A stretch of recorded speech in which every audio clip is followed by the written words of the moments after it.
What is up, YouTube? It's your boy Michael back with another video, guys. Sorry I'm a little late with the reaction video, but again, I had to work Saturday, had to work again yesterday. I was also, watching my Colts game, and what another letdown that was, like always. But we're here to talk about TCU, guys. They played Iowa State on Saturday. It was a hard-fought game. Oh my Lord, that felt like an eternity. I just wanted the game to be over. Just wanted the game to be over. Watching it, I didn't get to watch it live, but watching it Saturday night and watching it again Sunday morning, early Sunday morning. I woke up like around 6 to watch it again. My goodness, guys, oh man. If one thing continued to tell me something, this TCU team, it's not looking good. Again, I still think Oklahoma and West Virginia are still the locks to play in the Big 12 championship game. I think West Virginia's defense, they're pretty respectable. They look reliable, which hasn't really always been the case, and I think that's a huge plus for them. Now, getting into TCU, guys, we scored a touchdown and a field goal. We had a scoop and score, great. The highs and the lows are two different sides of the ball. The lows, the very, very low, was the TCU offense. Our offensive line could not pick up the stunt plays. They could not pick up the blitzes. Guys, one thing that pissed me off the most was we had a 7 front. 5 linemen, 2 tight ends. And Iowa State brought a 3-man rush. And the defensive tackle still got to Sean Robinson. That is one thing that pissed me off to no end watching that game. Like, a couple of drives, they kind of got it. Most of the game, they just could not pick. There was always pressure in Sean's face. Good Lord have mercy, man. The run game could not get going. It was never consistent. And TCU could never find a rhythm offensively. They would get going, but mistakes would happen, penalties would happen, a couple of drops would happen.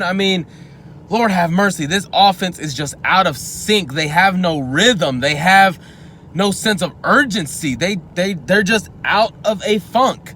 Lord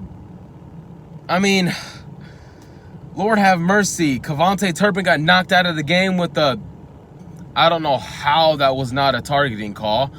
But another note, this officiating crew was so bad.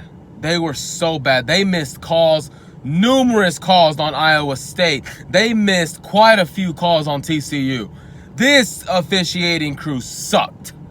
I don't know what it is about. There was only like 2 Big 12 crews that I can think of that are actually really good, and the rest just plain out suck. You can't get any worse at officiating than that. My goodness, I could jump on the field and officiate better than that. Like, Lord have mercy. You don't know what a face mask is. You don't know what a targeting is. You don't know what a holding is. My goodness, this officiating crew sucked. The very low, oh my goodness, this offense was just out of sync. And on that interception in the 4th quarter by Sean Robinson, a little bit of that was on Sean. A little bit of that was on the offensive line. Because, again, can't block a soul. Blitzer came in, got in his face. He had to throw off his back foot. It was in triple coverage, but I liked it because Darius Davis had those 3 guys beat. If it was an accurate pass, if Sean was able to step into his throw, that would have been touchdown in my mind. That would have been touchdown, but no, he had to throw off his back foot. It was underthrown, and it was picked off. Iowa State cyclone ball inside the 1. Now, of course, the biggest takeaway from this game is the obvious injury to Sean Robinson, guys. I have no information for you. I haven't heard anything from Gary Patterson. Haven't heard anything from the very reliable TCU writers. I haven't heard anything from those guys. So, I'm just as lost as you are, and I'm pretty sure those writers probably have a good sense because they're around the team, but I have not heard anything about it if I had to guess. I know Sean has been battling some shoulder injuries. I think I've stated that in previous videos. But this one was on his non-throwing shoulder. And if I had to guess, it's probably a dislocated shoulder, hopefully just a stinger or a broken collarbone. I mean, he lowered his shoulder, which, I mean, I don't blame him. In the world of college football, quarterbacks drop their shoulders, so I can't get mad at him for that. I can't get mad. The play looked like an option play, so I don't blame Sean Robinson for that injury. I know I've heard a couple of people on Twitter blame him for the injury, for not going down, or for why is he keeping the ball. I mean, he was inside the 5 yard, inside the 10. He wanted to make a play for his team, and he thought he had a good read. I can't get mad at him for that. I can't. I mean, it's football. Shoulder injuries are going to happen. It's going to happen. Gary Patterson is not happy. I already know that. He talked to Sonny Cumbie about rotating guys for quarterback. He wanted to see Michael Collins play a little bit more. That way Sean Robinson can stay a little bit more fresh. And that did not happen in the Ohio State, Texas, or Iowa State game. And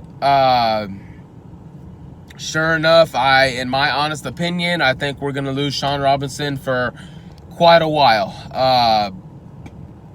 I'm very hesitant to say he's out for the year, but I'm not going to say that yet because I don't know. But, guys, it's not looking good, in my opinion. But I'm going to go ahead and looking forward. I'm going to get to that later. Now, the plus side of this game is the defense. The defense won us the game. Our offense put our defense in a couple of bad spots, and they bailed us out. The defensive line, I am very proud of. What I'm not proud of is continuing to miss tackles. On a 3rd and 25, Gary Patterson brought a stunt. Corey Bethley went outside. Ben Banigou was going to twist, go inside. No one blocked him. He missed an easy sack, and Zeb Nolan rushed for, I think it was 33 yards on a 3rd and 25 play, which ultimately led to an Iowa State touchdown that tied the game. Oh my gosh, guys. I just don't know if it's going to change with this team. I mean, for 3 weeks straight, just missed tackles. Just missed tackles all over the place. I don't know if it's going to change. I don't know. I just don't know. I have an opinion on how it can change. I just don't know if it's going to change. I mean, my goodness, if there's anything we're good at, that's missing tackles.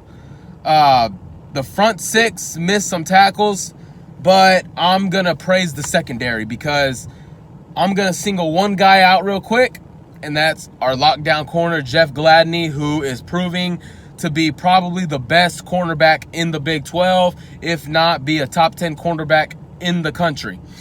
The job he did on Hakeem Butler. You Oklahoma fans, you know him. Hakeem Butler, I believe, had 2 catches for 14 yards. He was targeted about 11 times.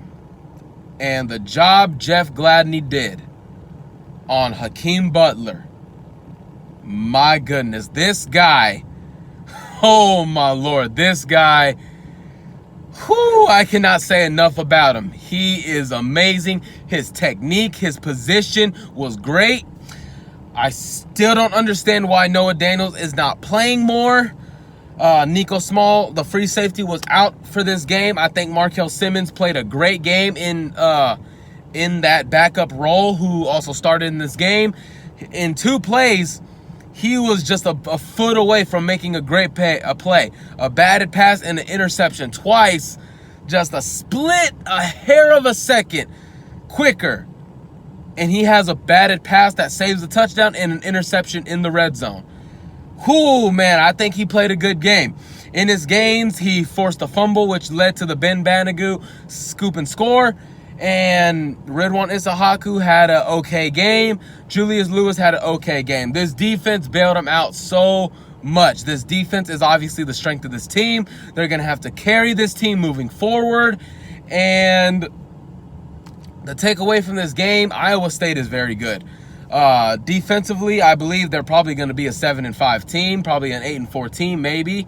But my goodness, that is a really great team. They know how to tackle on that defense, and they know that defensive alignment, man, that's very tricky.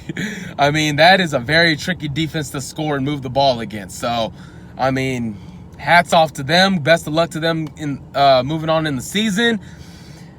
Now, let's go ahead and talk about moving forward.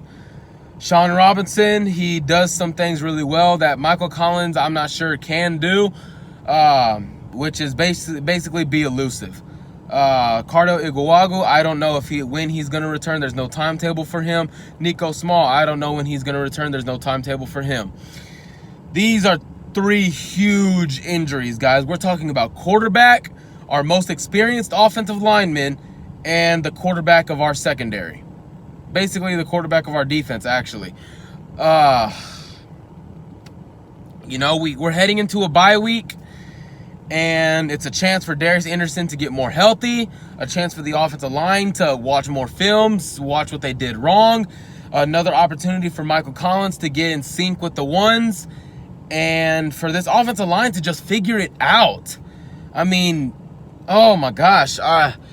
I'm not going to lie. I do believe in Michael Collins. I haven't seen enough of him to go off his playmaking or his decision-making. But when it comes to arm talent, I mean, I think it's there. I think he can make some throws that Sean Robinson misses a little bit on.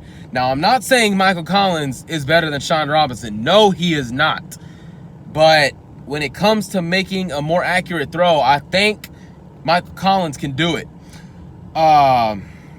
But we're going to have to see, guys. I do not know. I'm trying to be optimistic about it. But I don't know, guys. I do not know. We're about to play Texas Tech, not this week, but next Thursday. And then after that, we play Oklahoma. We're about to face 2 great offenses, and I trust our defense, but I got to be honest, I don't trust our offense. So probably looking at being a 3-5 team. I do not know. I'm going to have to watch a lot more film on Texas Tech and eventually a lot more film on Oklahoma. So, I mean, let's cross our fingers, guys. Let's get some guys back healthy. Let's get better on offense. And I really don't know what else to say, guys. That was my takeaway from the game. Sean Robinson still struggles a little bit, but a lot of that really was the Iowa State defense. The offensive line is a huge question mark with the loss of Cardo Iguagu.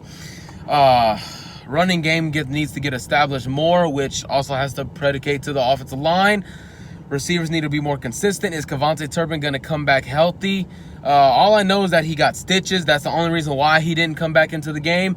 So it remains to be seen, guys. Follow me on Twitter and subscribe to my channel if you're new, guys. I'd really appreciate it. Leave a comment down below if you have any questions or concerns. And go Frogs!